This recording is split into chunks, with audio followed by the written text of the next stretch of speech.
السلام علیکم ګرانو دوستانو. نن به زه تاسو ته د کرکټ په هکله باندې یو څو تازه او ډېر مهم خبرونه درکړم چې خاص کر زه به تاسو ته ووایم چې هغه سریلانکا پریمیر لیګ تاریخونه هم اعلان شوي دي.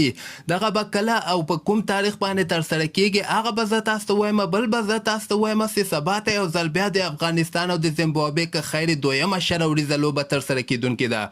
په دغه لوبه کې به کوم 11 لوبغاړي د افغانستان لپاره لوبیږي او بل به زه تاسو ته ووایم چې نور احمد هم په سل باله لیګ کې اخیسته سوی ده.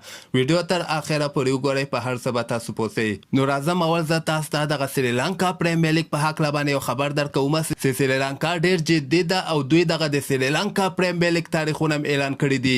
دوی وایي چې د اسټرالیا سیریز نه وروسته به موږ سریلانکا پریمیر لیګ شروع کړو او هغې نه وروسته موږ بیا کولی شو چې د ایشیا کپ هوسټینګ هم یعنې د ایشین کرکټ کونسل لخوا نه موږ ته راکړل شي.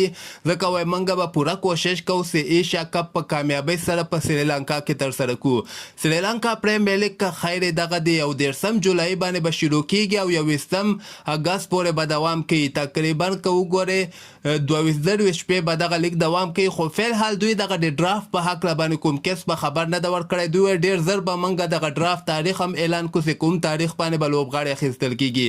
خو کیدای شي همدغه د بلې میاشتې یعنې جولای میاشتې په اولنۍ هفته کې دغه لوبغاړي واخیستل شي. بیا هم چې څنګه دغه ډرافت اعلان شو زه به تاسو ته ډایرکټ په دغه چینل کې خبر درکړم. نو چینل در سره حتما سبسکرایب کړئ.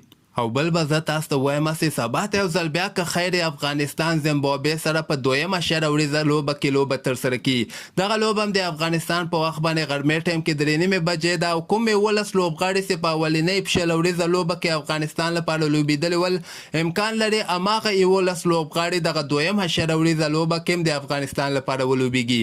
یعنې دغلته به اوپنران حضرت الله زازی رحمان الله ګربزي، ون ډاون کې به عثمان غني، بیا به ورپسې درویش رسولي، 5م لمبر باندې به نجیبي، 6م لمبر باندې به محمد نبی، 7م لمبر باندې به رشید خان، 8م لمبر باندې به عظمت الله عمرزی، 9م لمبر باندې به کریم جنتی، 10م باندې به فضل حق فاروقي او 11م لمبر باندې به نجات مسعود د افغانستان لپاره لوبیږي.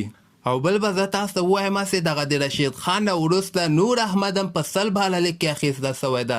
دغه کال ته چې کوم سل باله لیګ ترسره کیږي په دغه کې صرف 2 افغان لوبغاړي اخیستل سوي دي. یو خو رشید خان ورنه هغه ټیم ځان سره ساتلی، خو نور احمد دویم لوبغاړی چې په سل باله لیګ کې به لوبیږي.